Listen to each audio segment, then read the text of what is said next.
Hello and welcome to the Agribusiness Academy podcast. Today I'm delighted to be joined by Krishna Kumar, CEO of CropIn, and Dr. Vijayender Nalla, founder of Agribusiness Academy. Hello to you both. Hello, Tom. Hello, Tom. Thank you so much for joining me today. Throughout this podcast, we want to touch on the four key business model components that Agribusiness Academy believe are critical for scaling agri-tech companies. In our last podcast, we discussed these, and we felt the natural next step would be to talk to some of the most interesting and innovative companies in the world. When we were discussing this, Vijayender immediately thought of CropIn, and we're really grateful that Krishna could join us today. So that's been a great coup for the podcast. Perhaps before we start our questions for Krishna, Vijay, you could just give us a bit of an understanding of why CropIn appealed to you and to be our kind of first guest in reviewing one of these agri-tech businesses. Yeah, sure, Tom. So actually, I've been kind of following agri-tech space almost for 7-8 years.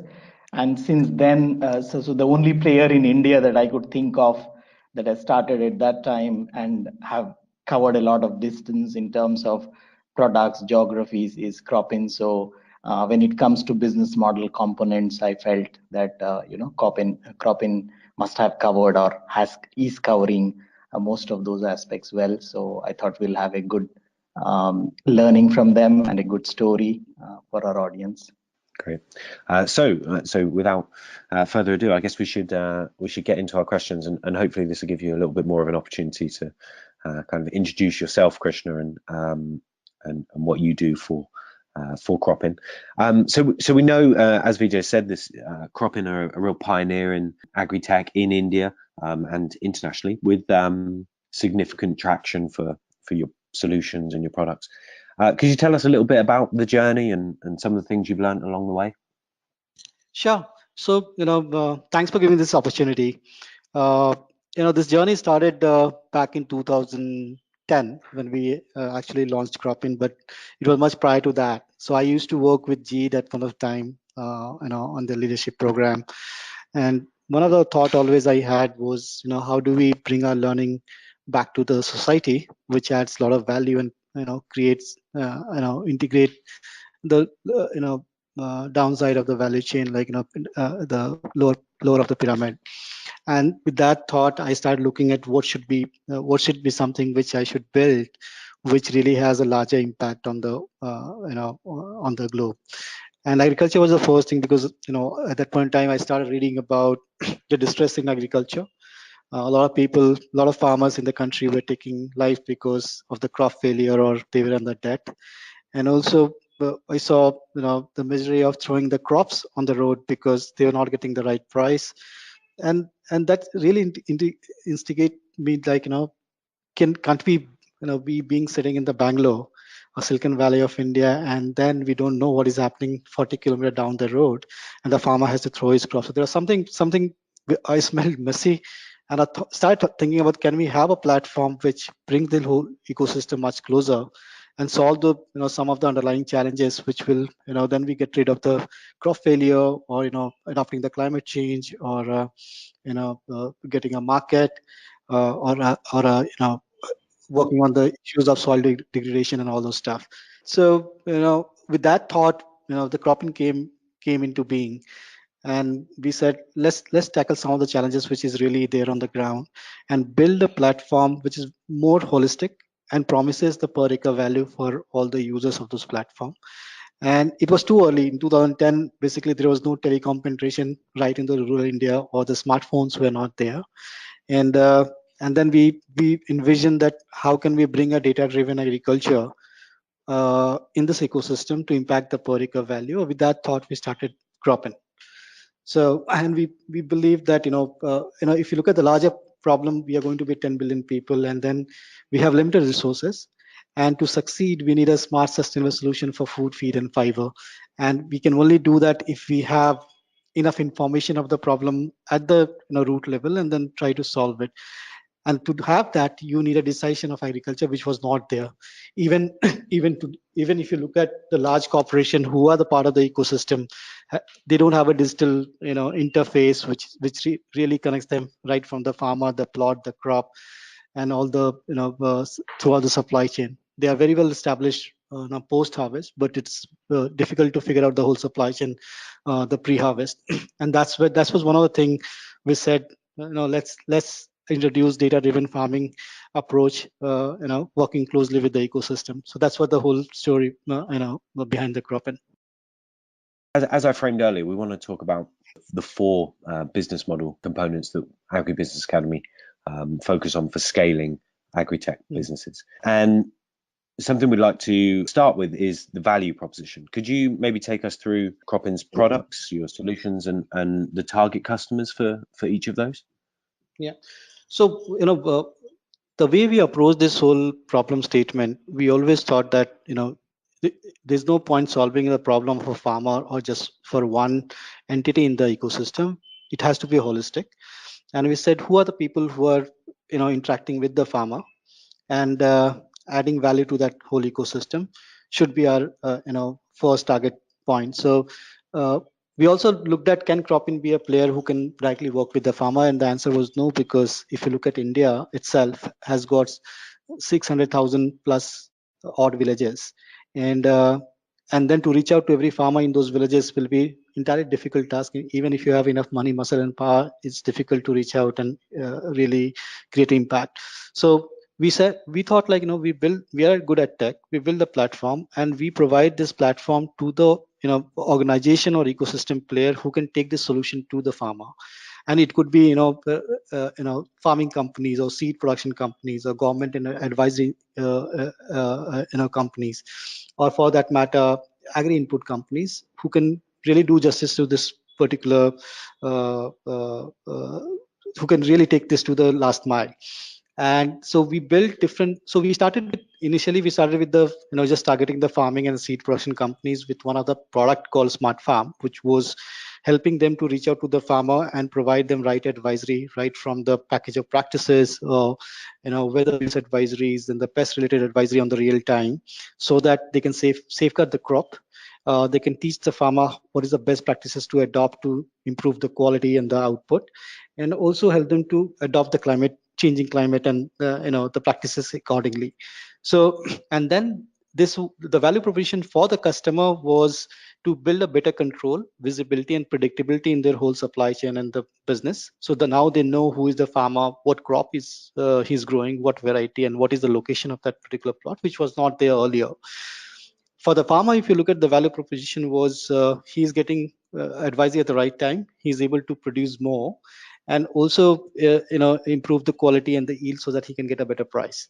So that's one use case with the farming company. Similarly, seed production company is very similar to the farming company because they are multiplying seed with the help of the farmer in different part of the countries, and they want to really take a control of the supply chain, provide right advisory to the farmer, because the quality of the seed is going to is a main business model for the businesses, and they want to do it right at the first time with the help of the farmer. So that requires, again, helping the farmer to adopt right practices and resolving all his issues with the pest and input, spray, chemicals, and other stuff. And, we started working with the government and advisory agencies, where the government and advisory agencies, basically they want to increase the improve the livelihood condition of the farmer, and then one of the way they can do it is to help them to produce better crop and yield, and impact the quality for the farmer, so they can get a better price. And these are like mostly NGOs and the government-based organization who wants to impact the farmer with the right set of advisory. So they are some of our customers.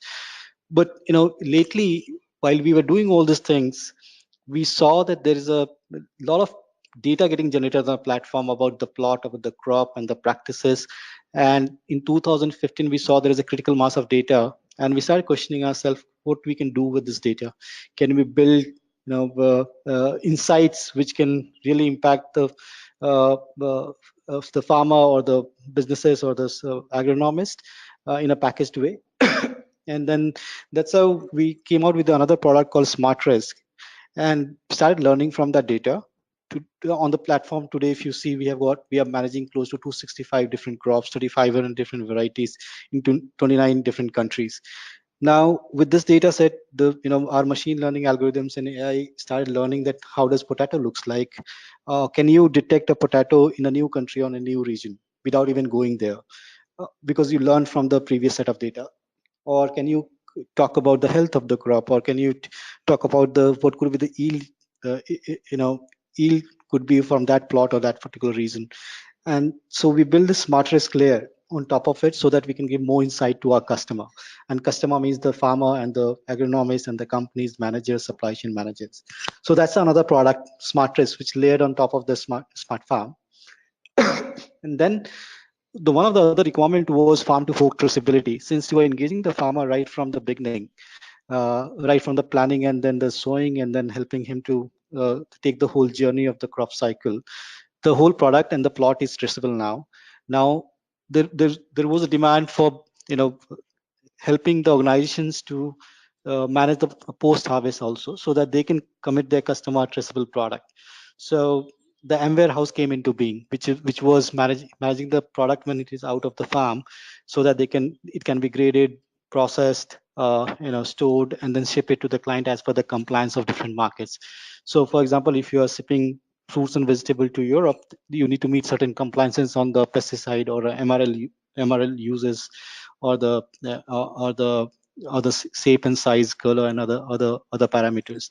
And this system helps you to do that as well. So a customer who is buying a product in Europe can scan the product and he can come to know where it was grown and what conditions it has grown, whether it's compliant to the market and safe to eat or not. So that's where the M warehouse journey came into picture.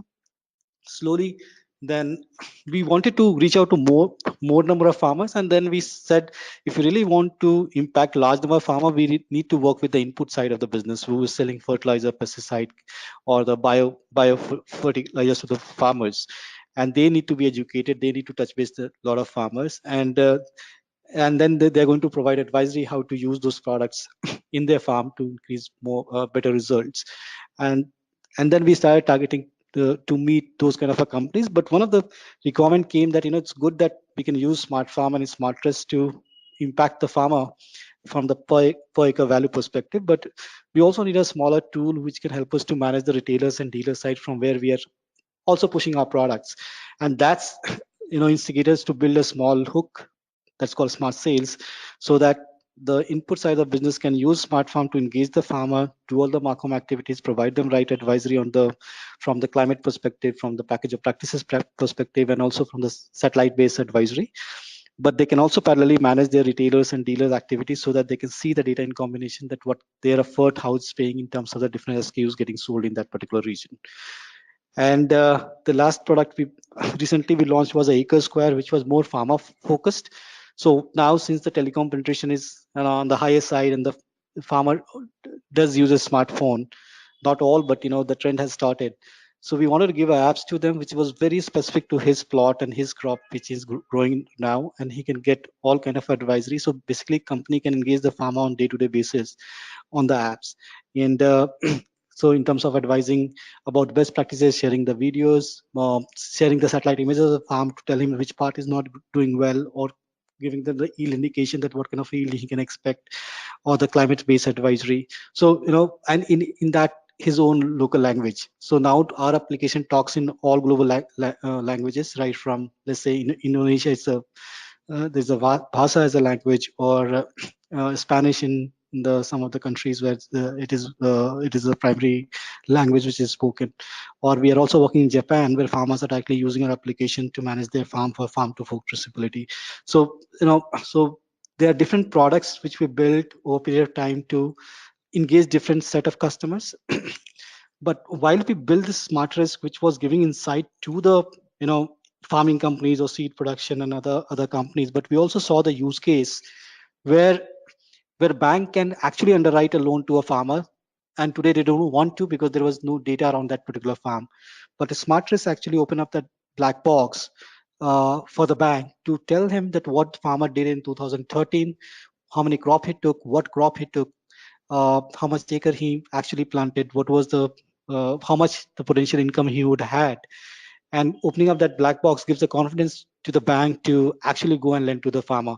And for that, bank doesn't have to visit the farm. The CropIn algorithms can actually go and detect the farm, that on this particular plot what crop was grown in the past, without even talking to the farmer. So those kind of capability we built so that we can actually help the bank to lend, and that will increase the inflow of you know financial financial loan into this sector, which will also improve tomorrow, because that if the farmer has more money, he will do more experiment, and then he will add more value to his product. So SmartRisk was also started. So we are calling it a SmartRisk terminal, which is we are giving to the banks and the insurance companies to actually underwrite their loan or build new products and move more with more confidence in those regions with this insights. So this is pretty much on the product which we have built, and then the different use case for the different type of customers. Wow, that was an amazing overview. I think that's most companies might be happy if they just developed one of those products. So it's probably a mark of how innovative your company is, that you've created so much. So I think this is a lot of question I get, that why do you focusing on so much product? But I see it as very strategic, because you cannot just touch one of the pinpoint and you run away with some revenue. But if you really want to impact, you have to have this journey with different products to touch base all the ecosystem player which is adding value to them. Vijay, maybe you have some thoughts on that. Yes, I think this is a very interesting question I had myself. Why? How can you really have so many products touching up the entire value chain? And so I got the answer today. I was demoing their solutions. I think while CropIn is working on different solutions for different players in the value chain, the base of that is the farm. So it's all emanating out of the farm. So it's connected to the smart farm in that sense, right? So it's all an extension of smart farm. So that means while the core focus has not been shifted, while they have been covering a lot of other decisions within the supply chain, they're supporting other decisions within the supply chain. So I think that's the innovative bit, and that's, I think, the strategic bit of this particular thing. And maybe Krishna can correct me if I'm correct or wrong. No, I think that's a perfect definition. So it's all about that. Everything starting from that 1 acre of the plot, whether somebody is trying to sell inputs to him or somebody wants to lend to this particular farmer based on that particular plot, or somebody wants to buy from that particular plot. So the story starts from there, and I think the product which we have is helping out to add value to all those guys who are trying to interact with the farmer. And the base product is a smart farm, because the story starts there. Yeah. So that way, while you're extending it, extending across the supply chain, but the base, the core remains the same. So that makes it interesting, I think, because the connections become interesting. And I think you should stick to that focus where, or at least that's the outside in perspective. Of course, I'm sure you have a lot of insights from your case experiences that would tell you how to go, but from a domain perspective, from a value chain perspective, I think that key, because most of the other machine learning and other AI solutions that I've looked at and I look at their value propositions, they are very much top down in the sense, okay, let's get data from all sources and try to make it relevant, right? That's I think a little bit of a hope rather than, I think, realistic approach to building scale, in my point of view. Perfect. Yeah, I think you nailed it here. So if you look at, most of the companies have to go and buy data or generate data to even get to an insight. Today, we have a mechanism to get the data and also get paid for that, and then we have to learn from data and give the insight back to the customer. And then our algorithms are becoming more smarter and smarter day by day, right? So I think it looks like that this is the way to go, rather than you invest into infrastructure to get the data from the ground, which is very, very costly. And the connection with the data is also very important. It's not just about getting the data, right? You need to also relate with the data, right? So Correct. So perhaps we could delve a little deeper into some of these incredible products that we've been hearing about. If we could start with Smart Farm, as you both kind of referenced that quite strongly. Could you tell us a little bit more about that, Krishna, and maybe the pricing model, and something else that occurred to us was the adoption challenges for Smart Farm? Sure. So, Smart Farm is a product which helps basically is helping the organization to take their start their digital journey, right? So think about the companies like McCain's, who are producing growing potato with the help of the farmer because they wanted to make fries for the customer. Or think about the companies who are trying to grow something in Africa or in India and trying to export to the countries like Europe and UK. Now, for them to do that, they need to connect with thousands and thousands of farmers at the background in the developing nations, of course, because the farmer has a small land holding, and they have to have a control on the whole supply chain, because then you are promising freshness, you are promising that know where the crop is growing, what getting into it, what kind of pesticide and chemicals are sprayed, and whether it's safe to consume or not, right? Now, to get that kind of a control and also increase your efficiency and productivity of the supply chain, you need to have a data-driven approach towards it. And that's where the Smart Farm fits in, which the story in the Smart Farm starts from what crop you want to grow, and then how many farmers you plan to bring on the platform, and then you go and geotag all those farmers with a mobile application which we have. And the moment you do that and the farmer takes the crop, the system start telling the farmer that what need to be done at the next step. For example, let's say after 2 days you should be applying a weasel dose in your farm, or after we are suspecting tomorrow morning a frost attack at your farm, and this is how you should solve it. So start guiding you step by step so that you are successful in your journey of your crop, growing of your crop, and end up with a good harvest. While that is happening, the organizations which are working with the farmer, they have got their customers, and their customers wants to have a visibility whether he's going to able to supply the material which I've requested for.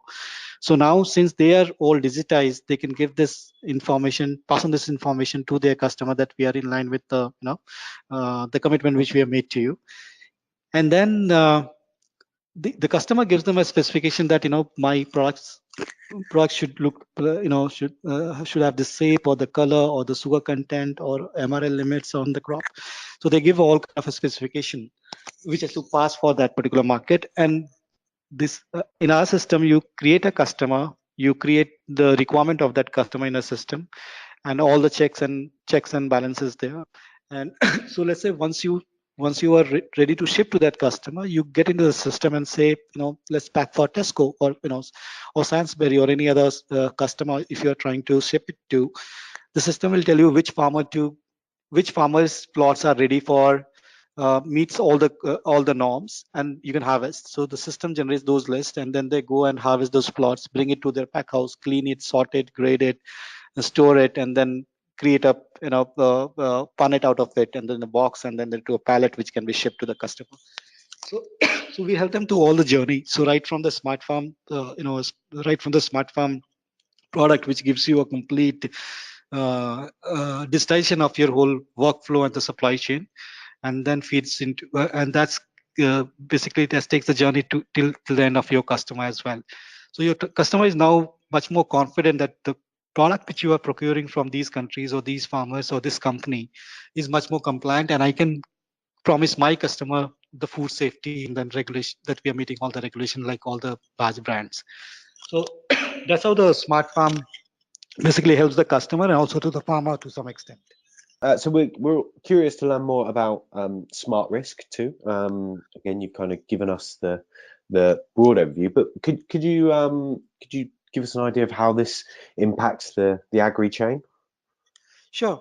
So if you look at Smart Risk, it's more of a predictive and prescriptive in nature. So it's learning from the data, and so it's learning about all the crops which are on the platform, and then trying to predict that what could be the yield, or what is the health at this point of time, what the yield you can expect, and then also help the banks and the insurance company to underwrite the product. So basically this is a this is our inside product which cut across all the other products. So SmartRisk also feeds the input to Smart Farm for the supply chain managers to understand, what they're up to and what they can expect from their farms, remote farms, so that it gives a prediction to them. It's also helped them to think through, like, if you are working with 10,000 farmer, then these are the 10% farms which are not doing well based on the SmartRisk prediction. And then you can laser focus uh, your attention towards improving, looking into the issues of those farms and improving on top of it. So basically we divide every plot into 10 by 10 meter, and we talk about what is the health of that 10 by 10 meter, and then there's some summarize to the whole acre on which the crop is lying today. So we can tell you which patch is doing well, which patch is not doing well, and then based on that, what could be the yield you can expect out of the farm. So so basically it's a complete machine learn programs which is helping the customers or supply chain manager to become more smarter and take better decisions. uh, Now if you look at the use case from the banking perspective, they want to open up the black box of the farmer, so with whom they're thinking of underwriting a loan. So basically they ping the farmer name and there's his plot details to us, and then the system looks into the plot coordinates and tells him that, what all crops has been grown in last 3 years, what was the health, and what was the income he would have generated. And that helps him to generate certain score which on based on which the banks underwrite a loan. The post loan has been sanctioned, we also help them to audit the farms period in a let's say every 15 days, that how the crop is growing, whether the farmer has taken the crop or not, or what is the health of the crop, or when the crop is getting matured, or whether he has started the harvesting. So bank doesn't have to go and do a manual audit to get this information. It can done through the technology. So in other way, we are trying to bring down the cost for the bank so that they can expand at a much faster rate and impact large number of farmers in terms of financial inclusion, or providing those financial assistance to those farmers. So we are working with a lot of NBFCs, banks who are working on the lower value chain, trying to fund these farmers for their crop loans or their implement loans or tractor loans. So that's the smartest product. Today we can. So recently we did a work in Nigeria. We mapped the whole Nigeria as a country, and we actually detected every pixel, that which pixel is on, let's say, wheat or barley or corn, and for one of our MNC client, and also told them that what is the total acreage on the ground, what is the crop breakups, what is the crop health, and what could be the yield you can expect, so that they can take a better decision of sourcing and the planning their whole raw materials from different regions. So this is how we are trying to build insight for different kind of a customer base using the SmartRisk. It's also, so SmartRisk again feeds the intelligence to M warehouse, to smart sales, and also to the acre square. So that becomes a intelligent interface cutting across all our products. And Vijay, you might have some thought on that.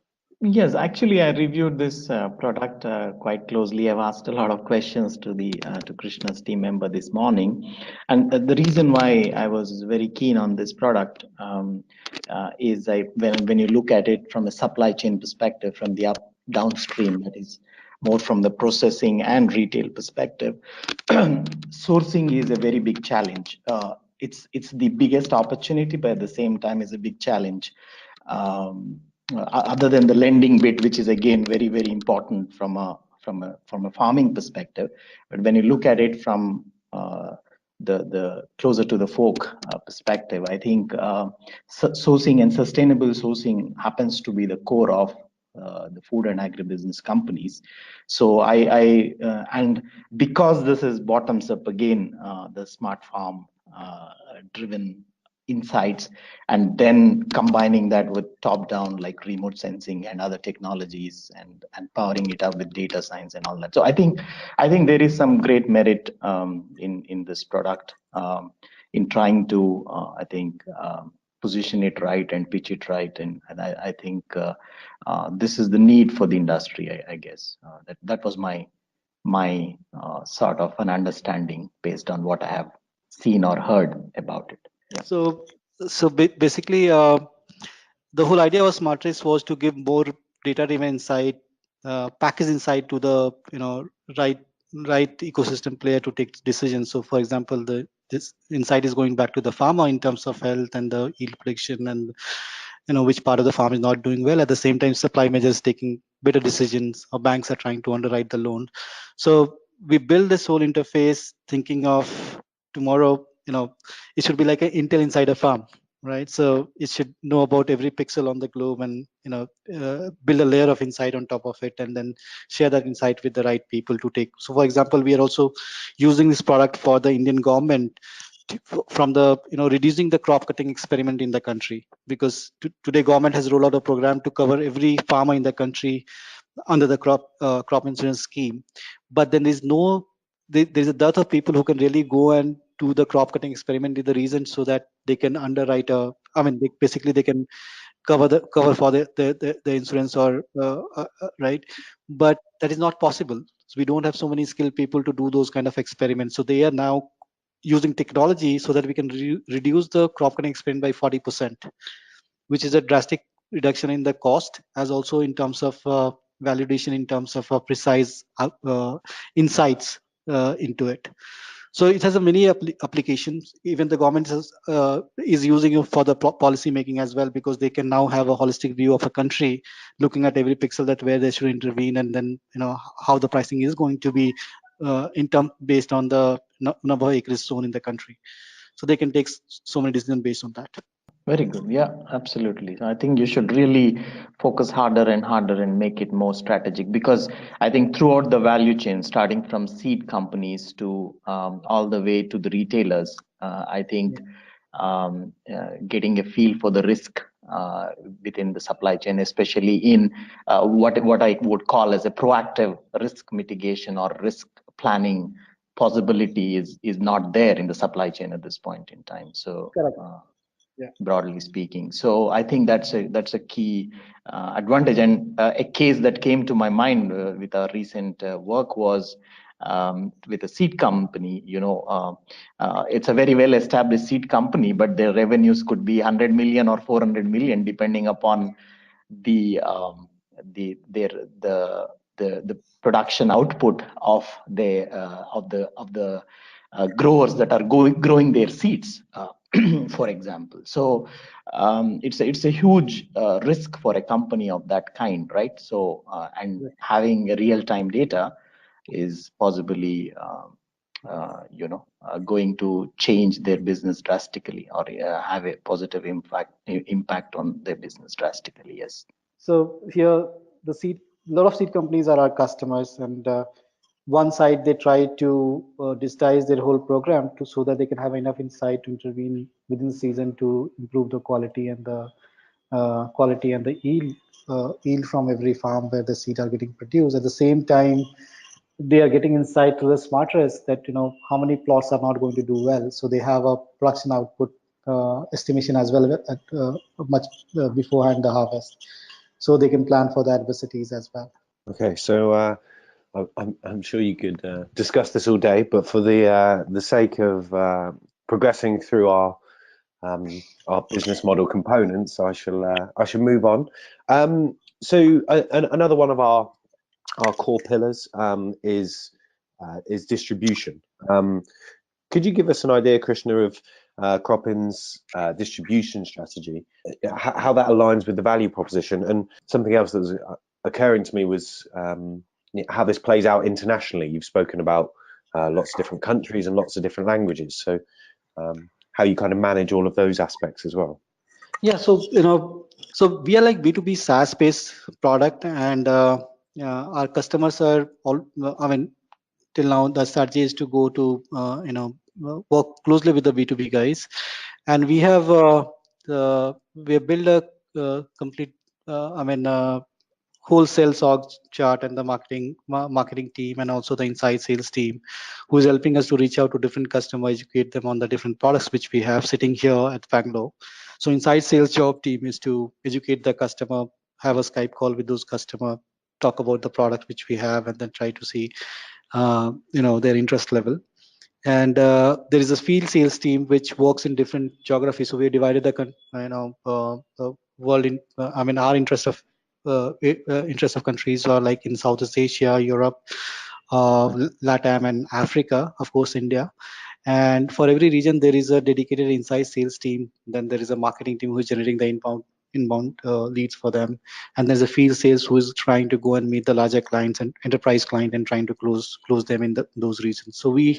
So till last year we were traveling from India to those countries and sitting there for 15 days and trying to meet 20 clients and trying to close it. But from this year we are now having our own team in this in all these 4 geographies to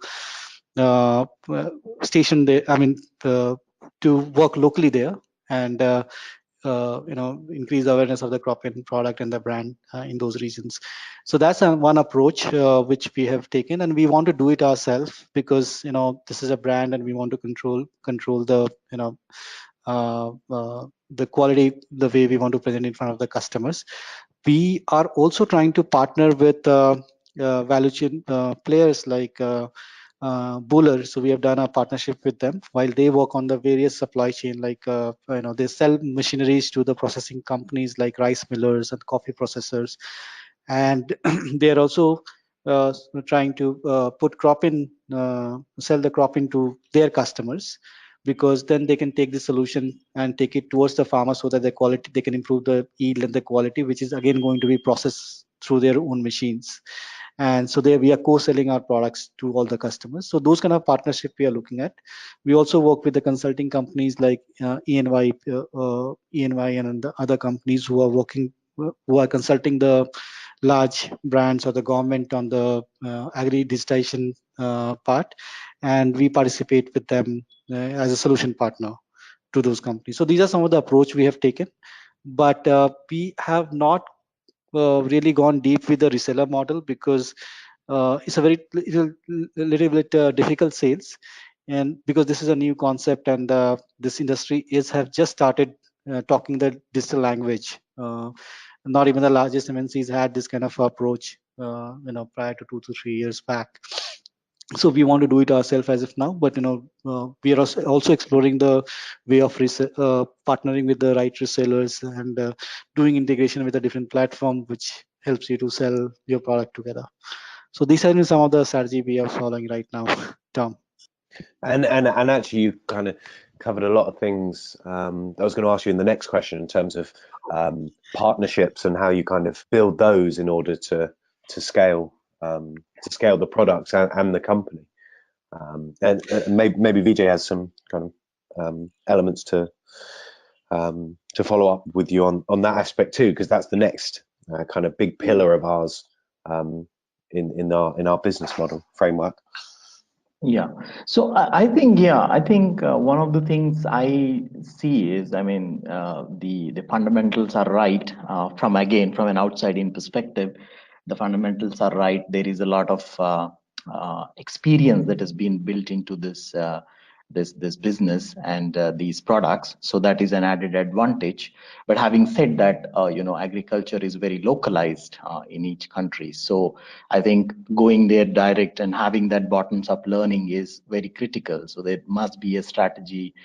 It could be a project based model, or it could be a country based model, it doesn't matter, but there has to be a localization strategy one way or the other, where there is a very core intelligence that is coming back into the products or into the organization and products, of course, at every geography level, and kind of see how you can try and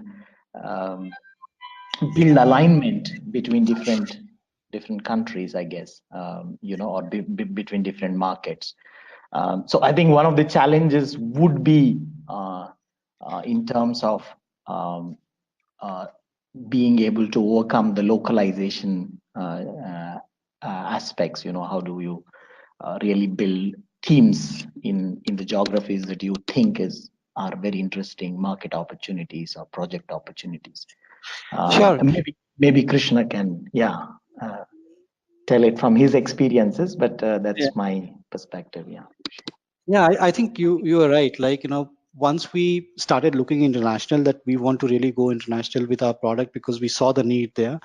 But one of the always be hesitant that do we have a right market fit in those markets? So in early days, we started working with some of our clients who are our customers in India, but they do have a presence in different countries. So we took some projects.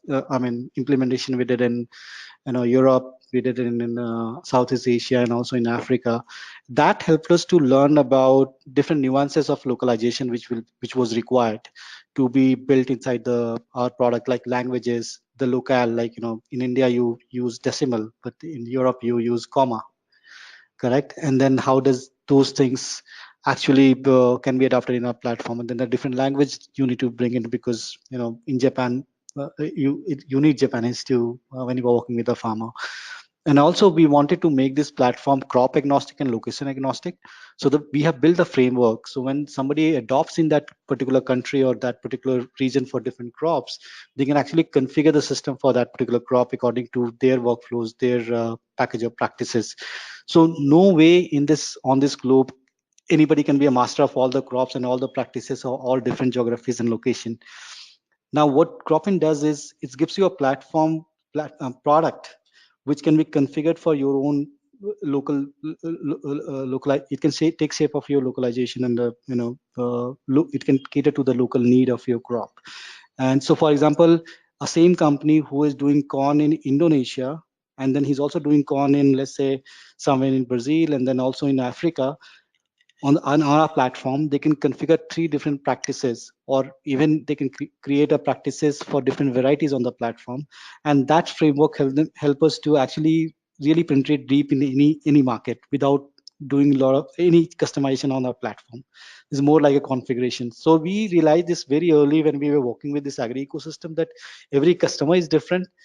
Even in India, we go and work with 3 different clients who are doing the same crop, have a very different approach towards producing that crop in that particular location.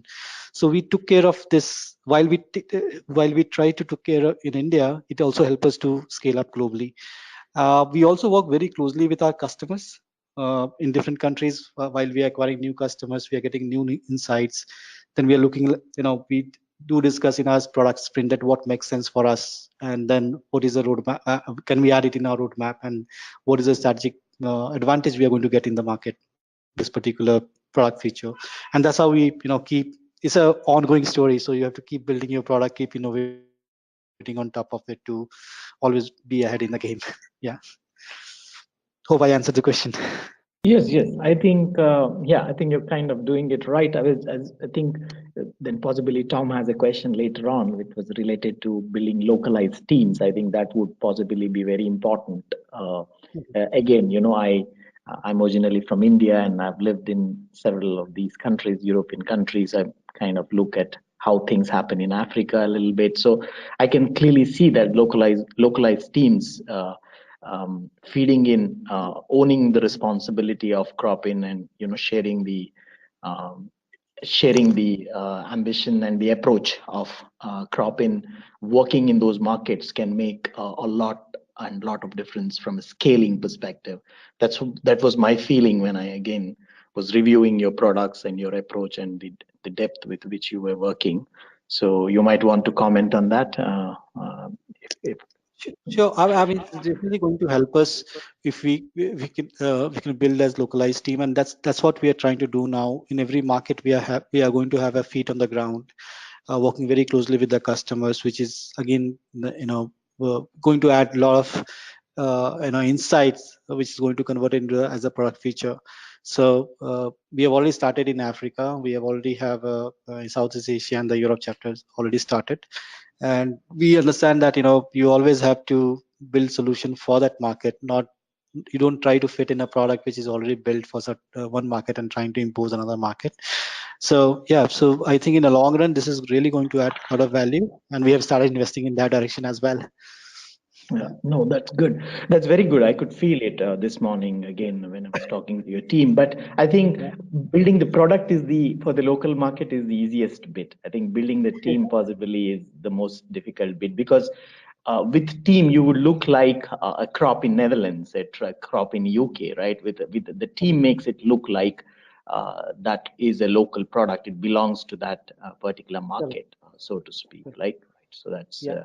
That's very very important. Whether it is ability to connect with the culture of that place and the trust. In this case, it's all about trust, isn't it? Maybe you have experienced that in your work model as well. Yeah. So yeah, great, KK. Thank you. Maybe we should finalize our thoughts on that kind of talent for scale whilst we're on the topic. So today, there are various approach. We are trying to learn from the different product companies who have gained and had a scale globally. What we are seeing as a trend that we have a B2B approach, so we are trying to work with the clients who have got multi-country approach. And once you acquire them, you go into, let's say, 10 countries or 20 countries. That's our first goal. So we are not going, very country specific. We are going because we want to acquire more and more data from a global from the global perspective, so that we can learn and we can provide much more value to this whole ecosystem. And agriculture is something which is happening everywhere. Most of the food is grown in Africa and Southeast Asia, of course, LATAM as well, and the US. And so if we look at CropIn, you work with, let's say, listen, Syngenta, then you work with 20 countries. You go to directly in 20 countries implementation, and then you started working with various different crops in the seed production business. You work with, let's say McCain, you go to another 20 countries because they're growing potatoes in all those countries because they're making fries out of it. So that's the strategy today have been. And then we are going to then after certain time frame, we are going to take a country-wise approach. So right now we have kept it open based on the going after the biggies first, and then later to taking the other steps with other customers. What I feel, again, we are reviewing the whole market within the Agri-Tech and how solutions are popping up.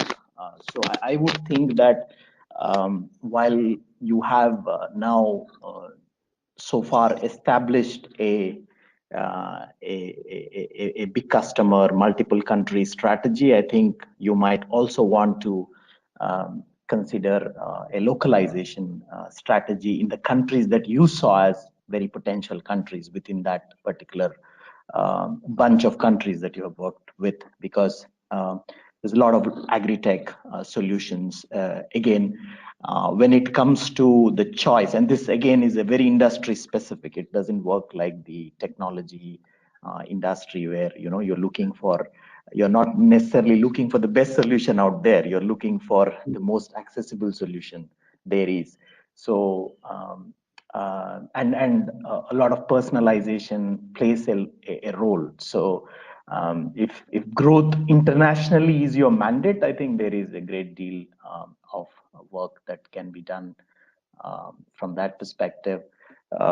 Having your talent understand the domain like you do. I mean, I'm surprised now being on the call on this podcast with you, how much you understand agriculture and the subtleties of it and the dynamics of it. How much the rest of the team, 150, 120 people that you have built, how well they can relate with the dynamics of the industry. They all make a lot of difference, I guess, to the scaling aspect. From a cropping perspective. So there is no Agribusiness Academy context here. It is more from a cropping perspective. I think you're right. Like organizations are built by people, and definitely we are tapping the right set of talent who can really help us to break through in some of the areas which we want to scale. Also from the scaling perspective, we are already debating about, shall we go deep into one countries or shall we take this B2B approach? I think parallelly we are working on the both. As I said, B2B are helping us to go to multiple country strategy and then acquire multiple different kind of data sets from those regions. At the same time, we are focusing in certain regions which has a large appetite to adopt this kind of a technology, and going deep into that So that's the job of that regional leader whom we are building. When he's mapping the market, since we have a presence in, let's say, East Africa and the West Africa, then in which country we want to penetrate more. So then that discussion come on board when we are having discussion with those people. But at the global stage, we want to work with the larger players because they touch base, large number of farmers on their day-to-day business, and that helps us to bring, large number of farmers on the platform, and then that's exactly proportional to the data coming on the platform. Yeah. Yes. So I think, yeah, that's a good point. I think that's a good strategy, but I didn't have any problem with your model. I think B2B is the model to go. I was only talking about the team localization.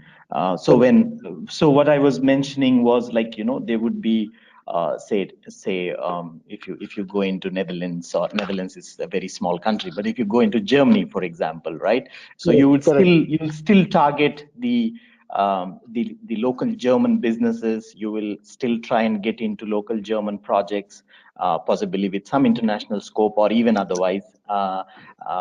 In a B2B model, B2C possibly would be very difficult internationally to it would if in India you find it difficult, I think internationally you'll find it more difficult. Being an Indian company at the root. Yeah. I think it's very difficult to build a model where the farmer pays for it. And to scale it up, because then you are talking about, if you talk about India, there's 140 million farmers. If you're talking about, let's say US, there is close to 200,000 farmers, right? So then, creating a value proposition, convincing every farmer to join the platform, or even doing a marketing on that. So it's a very costly affair, and then to generate the ROI. But yeah, I mean, different businesses have their own strategy. Somebody's working in B2C, they have their own strategy, and then we took a path of B2B, being started in India. Yeah. No, but B2B is the right model for all markets, apart from with an only exception being the US, because in the US each farm is like a farming business in a way, right? So I think other than US, I possibly would recommend several agri-tech companies to go the B2B route. Not easy routes. I mean, B2B has its own challenges. I'm sure you know much more than I do. But I think I really like that B2B. So you have had a B2C learning, and then I saw your journey, and that was also very interesting, right? So, Correct. and I could see that. I just have a couple of practical questions from a talent perspective, if that is okay. Again, just to know how you approach the talent perspective, because we speak a lot to the agri-tech businesses, and predominantly, if you look at agri-tech business team portfolio, it is like 98% or even 100% tech talent, not so much of domain talent, right? And I think that is going to be one of the biggest challenges to scale, especially if you would have a B2B model, to speak. So what is your talent, mix combination strategy, whatever? You might want to educate on I that. think, yeah, sure. I mean, since we are a tech platform, definitely we are hiring from all the domains of technology, right from, data science and the machine learning, then BI side, then the mobility, and then website also. At the same time, we're also trying to get the agronomy side of the expertise, and then the climate side of the expertise. We are looking for crop modelers, right? So can really work with the parallel with the data science team, and then R&D team to evolve different solutions, very localized to certain crops and geographies. So I think if you are in agri-tech, you need all the combination of skill sets to actually build a solution. Yeah, and to find such combination is very, very difficult today. Who understand the tech bit and then also have a agri side of the knowledge, because this is a very nascent thing coming up in the market. Yeah. I agree with you, but it is not impossible because you have learned, right? You have learned agriculture. Correct. So, Yeah, so yeah, that's I think a very good way to really be an agri company. See, what I feel is when I talk to agri tech companies, what I miss is that they are not agri companies by heart, from heart. Yeah. They are tech companies from heart. So then it becomes very difficult to relate with the industry, to grow with the industry, and help the industry grow. So it's always the founders who possibly at best know a lot about agriculture, and then that's it. Then it doesn't spread across the organization, and I think that is an area that is going to define possibly the scale. Because one of the reasons why I say this is because whether you have a super sophisticated technology product or a less sophisticated technology product, the industry is not yet able to distinguish that aspect. Mhm. But what the industry is definitely able to distinguish is how well you connect with their, business, their value chain, their way of looking at their world, right? So that is a very key factor, I guess, from my own experience, and I think that is, in my view, one of the biggest challenges for scaling. One of the things that they might want to learn from KK is, what at this stage of his business, what are the bottlenecks that that is like limiting the scale that he has on paper or in his vision. So, what are the challenges he foresees? I think that would possibly a very good ending point to this very exciting story, I guess. Right? Yeah, great, great. Sure. I mean, if you look at, we just raised our Series B funding, and then one of the biggest ask which we have from ourselves is how do we grow 3x or 4x or 10x? And one of the question you asked about the distribution. So we have to very quickly, experiment different distribution model, and then stabilize as one which is giving you results, and then you have to orient your orientation around the sales should really align to what is working, what is not working out. Though the other piece which we are trying to solve is the people, because people are going to be very important while you are taking a journey of scale, and finding the right set of people. And then when you are trying to go global, then you are hiring people locally, and then you have to work with the cross culture, and then different kind of people, right? So you have to learn fast, you have to adopt those changes, and then scale along with them. So these are two things which I see is my burning challenge today. That how do we scale from the perspective of distribution and reach out to many more customers to scale the product and the revenue side of it. Second, how do we find the right talent which is very aligned to what we do, and then and who's going to give us on a scale of 3x? Like we always ask the question that if he joins the company, are we going to grow with the 3x with his inputs into the company? So I think these are two things. If we figure it out right this year, I think it's going to be a great year for us. So this year, meaning the next 15 days, you mean, or No. 2019? So so since I'm from here, another 12 months, I'll say that. Right.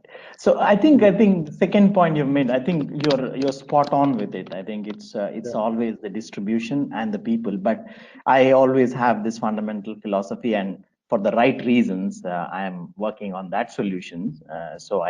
It's in my interest to have that hypothesis that if you address the people's challenge, then the distribution that's the only way to address the distribution challenge. That is to address the Correct. people's challenge, and actually every other challenge any entrepreneur would have, I guess. But and there's so many things that go on in a startup's life that or startups day-to-day life, I would say, that Yeah. it's always very difficult to give enough attention to the team building and to really strategize is to experiment on people and to kind of build talent bottoms up as well, while you need top down talent to give you the immediate results. But I think the bottoms up talent would also be Yeah. very critical, I guess, very fresh talent. And, yeah. In the very start of my journey, somebody asked me like, "What is your biggest challenge today?" And my answer was, if I would have raised funds and if I had enough money, I'll do one, two, three, four, and I'll solve my problem. And he laughed at me. He said, "Hey, Krishna, I think you're right at this point of time, but I'll meet you after 1 year or 2 years, and I'm going to ask you the same question, and you will have a very different answer because you'll have money in the bank, but your problem will be multifold, and the money is not solving that problem." And actually, I realized when I raised my fund, our plan was to get people on board, and it took 6 months to 7 months to actually, close all the positions which we had. So we had the money, we started looking for people, and we could not get it, and the whole plan derailed. So I think, in very early stage we learned that money is not it's not that the money is going to solve the problem. There are other important problem which you need to sort it out. Money is one of the enablers. Yeah. So that's the Money advice. is needed. It's the fuel, right? Yeah, The fuel correct, to correct. get it Yeah, done. It's not the engine. The engine is the people. That is you. Like if CropIn is about KK and his vision, then it is all about how many more people can connect to that vision and that ambition. I think it will decide the distance that CropIn will go. And from what you have done in the last 8 years, you seem to be learning and doing and hitting on the right spots, and we hope it's a and continuous we look journey. forward Yeah. to. Yeah. Yeah, no, well, thank you, and that is some very poignant points to finish on. I think that's there'll be some great lessons there for a lot of people listening to this podcast, and a lot of people kind of learning from it within the agri-tech space. I guess the final thing to do, Krishna, is just ask you if people want to find out more about CropIn and maybe yourself. Where's the best place to head? So that would be your website, CropIn. Yeah, website .com, is that right? Yeah. and then LinkedIn. So they can always ping me on the LinkedIn and then website. Yeah. Great. So thank you so much for joining us. As we've kind of we've said many times, we appreciate your time, and this has been a real interesting podcast as we can kind of really apply what we've been discussing to a real business and hear all of the successes, but also all of the challenges. And I think it's been really insightful for us and for everyone who's listening, I'm sure. Well, thanks for this platform. I think I really enjoyed the discussion here, and there was a lot of learning for me as well. Great. And Vijay, of course, thank you as always for joining us. I shall sign off there, and we'll see you on the next podcast.